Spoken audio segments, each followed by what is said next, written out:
बिस्मिल्लाहिर्रहमानिर्रहीम, अस्सलाम वालेकुम। मैं गौहर भट्ट आपकी खिदमत में हाजिर हूँ। पीडीएम का जो जलसा होना था वो हो गया 13 दिसंबर को। जो मुखालफिन हैं वो कह रहे हैं कि जलसे में शुरा की तादाद बहुत कम थी। जो उनके हमायती के हैं वो कह रहे हैं कि जलसा बड़ा तरीक़ साज हुआ। पीडीएम के जो लोग हैं वो भी कह रहे हैं कि बड़ा तरीक़ साज जलसा था।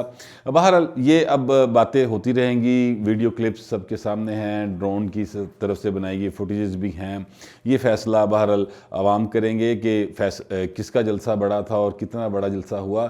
क्या उन्होंने रिकॉर्ड तोड़ा 30 अक्टूबर 2011 के इमरान खान के जलसे का या नहीं। मेरी नज़र में वो रिकॉर्ड अगर नहीं टूटा तो बराबर बहरहाल ज़रूर हो गया।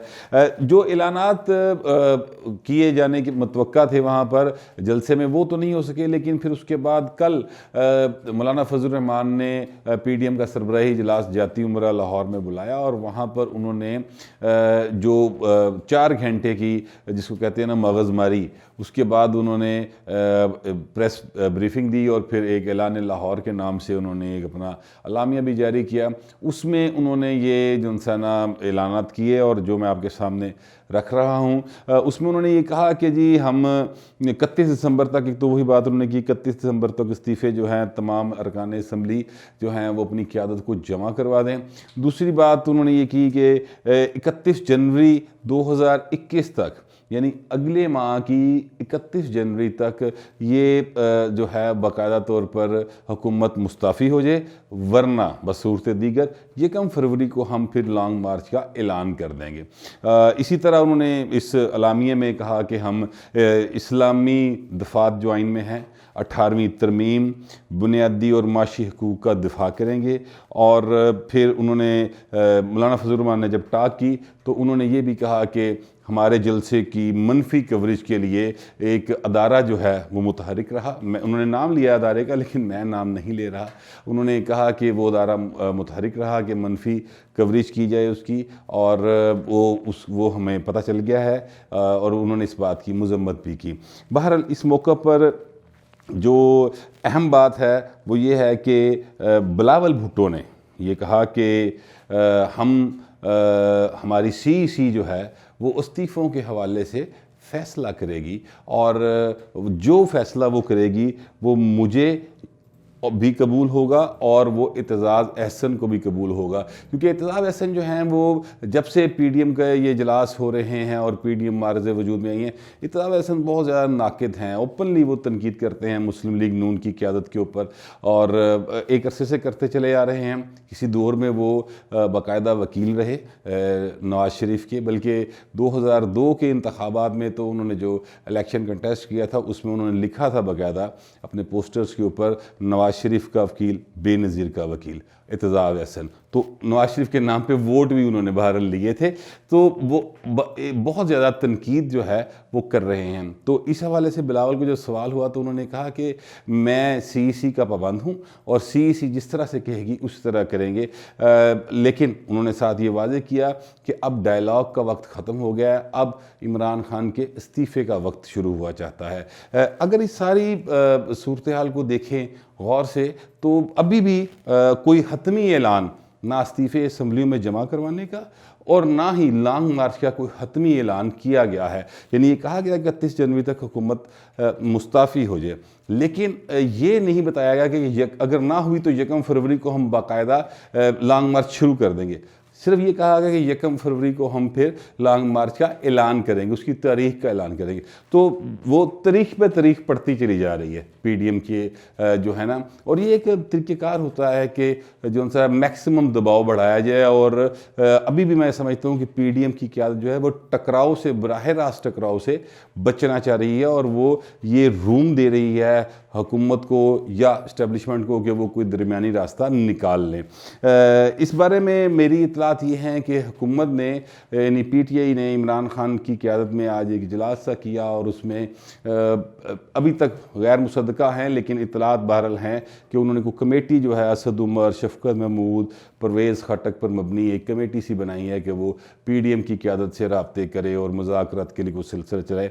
लेकिन बहरहाल ये एक अभी ख़बर है और देखना ये है कि ये कमेटी अगर राब्ता करती है तो किस हद तक रिस्पॉन्स जो है वो पीडीएम की क़यादत की तरफ से आता है। मेरा वैसे ज़ाती ख्याल है कि पीडीएम की क़यादत इस कमेटी को वो इतना वेट नहीं देगी, क्योंकि वो ये समझते हैं कि ये सब लोग जो हैं वोट चोरी करके आए हैं और बार बार वो कह चुके हैं कि इमरान खान के साथ किसी किस्म के मुज़ाकरात नहीं हो सकते।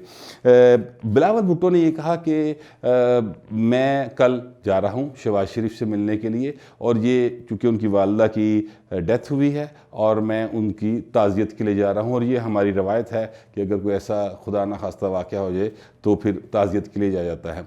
यहाँ पर मैं आपको ये इन्फॉर्म कर दूँ कि बिलावल भुट्टो जो हैं वो सिर्फ ताज़ियत के लिए नहीं जा रहे। ताज़ियत तो उन्होंने कर ली थी, ताज़ियत तो मरियम से हो गई, ताज़ियत जो है वो उन्होंने नवाज शरीफ से फ़ोन करके भी कर ली, आसू जरदारी ने भी कर ली, फिर शहबाज शरीफ से अलग से ताज़ियत की ज़रूरत क्या पड़ी। इस बारे में मैंने जब थोड़ा सा पीपल्स पार्टी के ज़राए को देखा तो वो उनका ये कहना था कि बिलावल जो हैं वो ये देखना चाहते हैं कि मुस्लिम लीग नून जो कह रही है क्या शहबाज शरीफ उनके बयानी के साथ खड़े हो गए हैं मुकम्मल तौर पर, या अभी भी वो चाहते हैं कि थोड़ा सा कोई मतलब मीसणीगिरी करके गुराह कर लेता जाए। तो इस चीज़ को जो है ना वो देखने की जो है वो कोशिश कर रहे हैं और ये जज करने की कोशिश करेंगे शहबाज शरीफ इस सारी सूरत हाल में कहाँ खड़े हैं। ये इतला मेरे पास थी कि शहबाज शरीफ बिलावल जो हैं वो शहबाज शरीफ को ज़रा यानी क्रॉस चेक करना चाह रहे हैं, जो मरियम कह रही हैं उसको क्रॉस चेक करने की कोशिश कर रहे हैं। अब अगर देखा जाए तो अमली तौर पर पीडीएम ने यानी आज 15 दिसंबर है और कल ये ऐलान हुआ 14 दिसंबर को, तो 15 दिसंबर से 31 जनवरी तक यानी 1.5 माह का वक्फा दे दिया हुकूमत को, और एक साई ऑफ रिलीफ यानी हुकूमत को मिला होगा। तो 1.5 माह का वक्फा कैसे, यानी इसका मतलब है कि पीडीएम जो है वो थक जी गई है, घर बहना चाह रही है।